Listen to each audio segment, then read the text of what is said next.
Hello student, स्वागत है आप लोगों का एसएसबी ऑनलाइन प्लेटफॉर्म पर। आज हम लोग बात करेंगे वर्ल्ड हिस्ट्री में चीन में साम्यवादी सरकार की स्थापना और चियांग काई शेक के बारे में। डॉक्टर सुन यात सेन के समय में ही कुओमिंतांग दल दो भागों में विभक्त हो गया था। एक पक्ष वामपंथियों का था और दूसरा पक्ष दक्षिणपंथियों का था। वामपंथी पक्ष साम्यवादियों के प्रभाव से प्रभावित था, जिसका नेतृत्व वांग चिंगविंग कर रहा था, तथा कुओमिंतांग दल की कार्यकारिणी में उसका जबरदस्त प्रभाव था। दक्षिणपंथी दल ने हमेशा ही वामपंथी दल को संदेह की दृष्टि से देखा। डॉक्टर सुन यात सेन की मृत्यु के पश्चात ये मतभेद उभर कर सामने आया, परंतु डॉक्टर सुन यात सेन की मृत्यु के समय जो संदेश दिया उससे उन लोगों को एक नई प्रेरणा मिली, जिसके परिणाम स्वरूप कैंटन सरकार को औपचारिक रूप से राष्ट्रवादी सरकार घोषित करते हुए इसका अध्यक्ष कुओमिंतांग सेना के सेनापति चियांग काई शेक को बनाया गया। चियांग काई शेक का जन्म 30 अक्टूबर 1888 ईस्वी चीन के पेकियांग प्रांत के फेंगुआ जिले में चीको नामक स्थान पर हुआ था। चियांग काई शेक की प्रारंभिक शिक्षा कैंटन के सैनिक विद्यालय में हुई। इसके बाद इन्होंने जापान से भी सैन्य विज्ञान की शिक्षा ली थी। इनके जीवन का टर्निंग पॉइंट जो था संघाई युद्ध था, जिसमें इन्होंने अपनी अद्भुत वीरता का प्रदर्शन किया।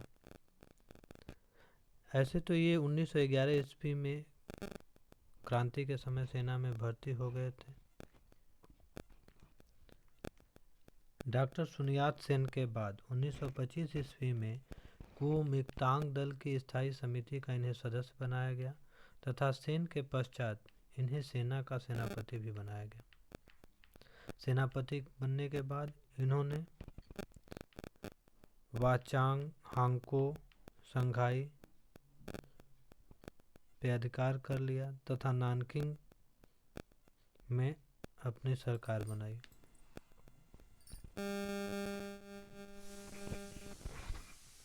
नानकिंग सरकार बनने के पश्चात चियांग काई शेक को कई कठिनाइयों का सामना भी करना पड़ा।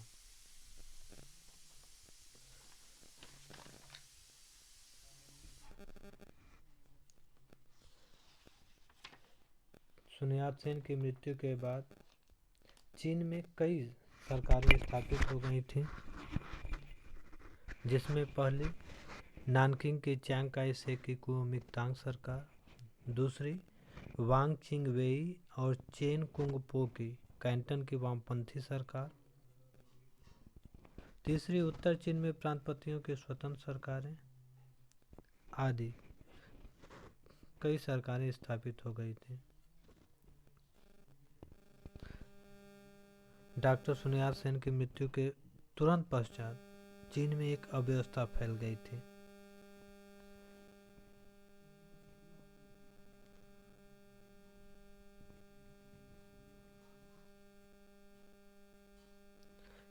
चियांग काई शेक कैंटन की वामपंथी सरकार एवं उत्तरी चीन में प्रांतपतियों की स्वतंत्र सत्ता पर अपना आधिपत्य स्थापित करने में संलग्न था, तो दूसरी ओर माओ त्से तुंग के नेतृत्व में साम्यवादियों ने हुनान में एक कृषक आंदोलन छेड़ दिया। किसानों ने जमींदारों के घरों को लूटना प्रारंभ कर दिया, देव मंदिरों को लूटकर उनकी संपत्ति पर अधिकार कर लिया। साम्यवादियों ने लिलिंग के उत्तरी जिलों में धार्मिक जुलूसों पर बाधा डाली।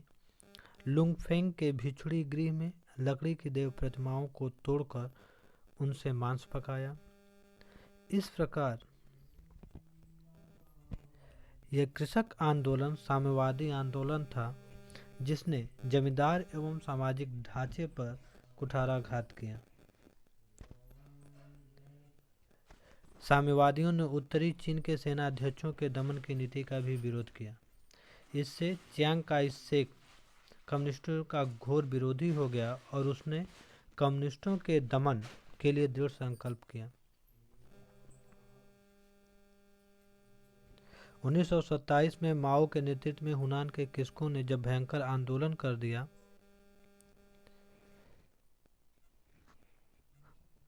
तो चियांग काई शेक ने इसको निर्ममतापूर्वक दबा दिया।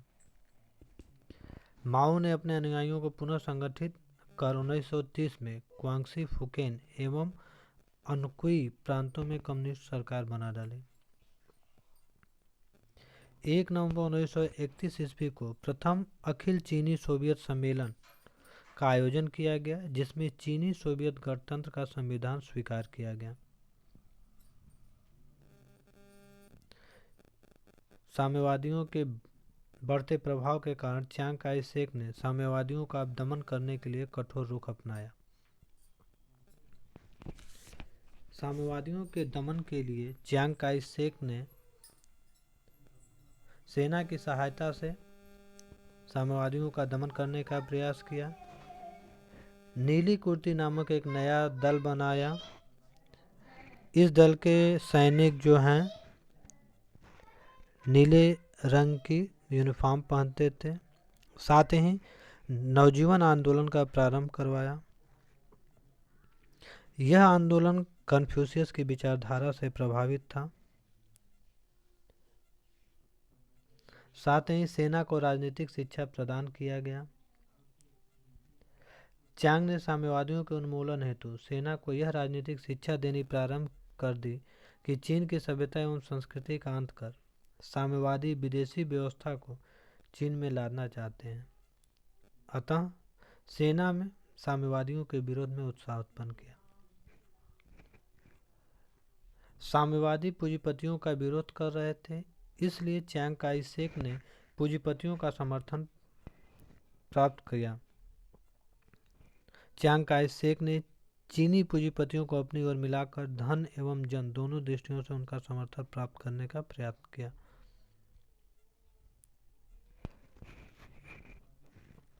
चियांग काई शेक की दमनकारी नीतियों के कारण साम्यवादियों को पलायन करना पड़ा और साम्यवादी सेंसी की ओर प्रस्थान किए। सेंसी जो है एक पर्वतीय जंगली क्षेत्र था।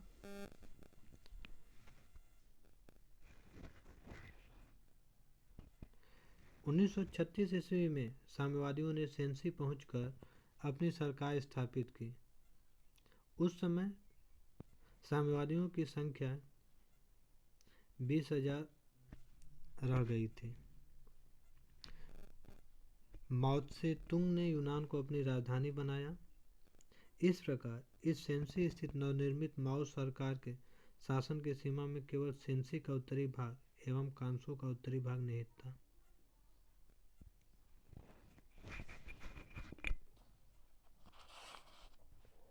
धीरे धीरे साम्यवादियों ने अपने आप को संगठित किया।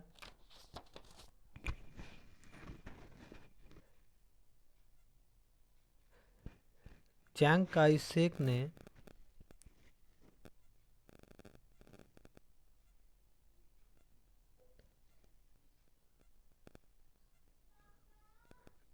साम्यवादियों का जबरदस्त विरोध और दमन किया। 12 दिसंबर 1936 ईस्वी को सेंसी की राजधानी में शेक को गिरफ्तार कर लिया गया। चियांग काई शेक ने साम्यवादियों से किसी भी प्रकार के समझौते से इनकार कर दिया। इसी बीच लियांग चियांग की डायरी हो गई। डायरी का अध्ययन करने के पश्चात लियांग को अनुभव हुआ कि चियांग काई शेक सच्चा देशभक्त है, अतः उसने 25 दिसंबर 1936 को उसे मुक्त कर दिया। शेक नानकिंग आ गया। लियांग पर विद्रोह का मुकदमा चलाया गया, परंतु चियांग काई शेक ने उसे भी माफ कर दिया, जिसे लियांग काफी शर्मिंदा हुआ था और पुनः चियांग काई शेक की सेवा में समर्पित हो गया। 10 फरवरी 1937 ईस्वी को कुओमिंतांग और साम्यवादी समझौता हुआ, जिसकी कुछ शर्तें इस प्रकार थी। उत्तर पश्चिमी के सेंसी तथा कांसू के प्रदेशों पर चियांग काई शेक ने साम्यवादियों के प्रभुत्व को स्वीकार कर लिया। दूसरी बात ये कही गई कि ये राज्य स्वतंत्र रूप से साम्यवादियों के अधीन रहेंगे, परंतु साम्यवादियों द्वारा शासित होने पर भी इन पर चीन का अधिकार माना जाएगा। तीसरी शर्त थी कि साम्यवादियों की सेना को चीन की राष्ट्रीय सेना का एक भाग मान लिया गया। चौथी शर्त के अनुसार दोनों एक साथ यह तय किए कि मिलकर जापानी आक्रमण का विरोध करेंगे। इस प्रकार दोनों में समझौता हो गया और चीन जो है दो स्पष्ट हिस्सों में विभक्त हो गया। एक था जापान अधिकृत और दूसरा था चीन का स्वतंत्र प्रदेश। द्वितीय विश्व युद्ध के समय स्थिति में कुछ बदलाव हुआ।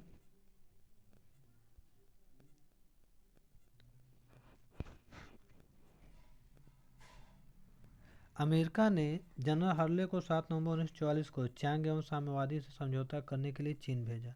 हार्ले का उद्देश्य था कि चुक्किंग की चांग काई शेक की सरकार कायम रहे और यूनान की नेतृत्व वाली साम्यवादी सरकार भी उसकी सहायता करे और इस प्रकार संयुक्त रूप से जापान का विरोध किया जा सके। लेकिन हार्ले उद्देश्य में सफल न हो पाया। अतः अमेरिका के राष्ट्रपति ट्रूमैन ने दिसंबर 1945 में जॉर्ज सी मार्शल के नेतृत्व में एक मिशन चीन भेजा। मार्शल के प्रयासों के कारण पीपुल्स कंसल्टेटिव कॉन्फ्रेंस नामक संस्था की स्थापना हुई। इस संस्था में कुओमिंतांग के 8 सदस्य, साम्यवादी दल के 7 सदस्य, अन्य दलों के 21 सदस्य थे। जनवरी 1946 ईस्वी को इस संस्था ने एक लघु संस्था को जन्म दिया जिसका मुख्य उद्देश्य दोनों दलों के आपसी युद्ध को रोकना था, परंतु सभी प्रयास निरर्थक सिद्ध हुए। थोड़े समय के लिए गृह युद्ध तो रुक गया, परंतु पीपल्स कंसल्टेटिव संस्था के प्रयासों की असफलता एवं उसके अंत ने चीन में गृह युद्ध असंभव बना दिया। द्वितीय विश्व युद्ध के पश्चात चीन में गृह युद्ध प्रारंभ हुआ जिसमें माओ के नेतृत्व में साम्यवादियों को सफलता प्राप्त हुई।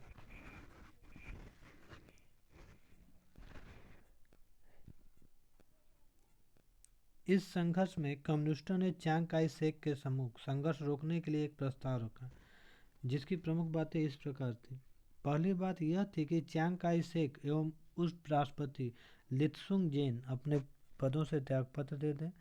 दोनों पक्ष अपनी अपनी सेनाओं को एक साथ युद्ध बंद करने का आदेश देंगे। चीन के लिए एक नया शासन विधान किया जाएगा और शासन का संचालन हेतु सभी दलों की मिश्रित सरकारें बनेगी और सेना का पुनर्गठन किया जाएगा। लेकिन चांग काई शेक ने इस प्रस्ताव को मानने से साफ इनकार कर दिया और 1947 तक समझौते की बात पूर्णतः समाप्त हो गई। गृह युद्ध की तीव्रता और बढ़ गई। चांग काई शेक ने सबसे पहले मंचूरिया पर अधिकार करने की योजना बनाई, लेकिन चांग काई शेक ने अमेरिका की सलाह नहीं मानी।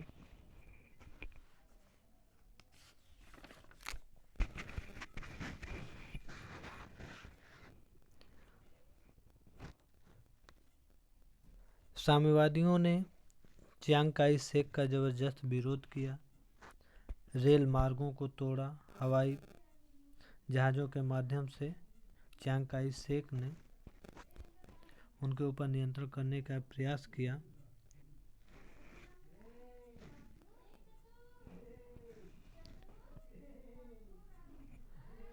दिसंबर 1948 में सूचो का भयंकर युद्ध हुआ।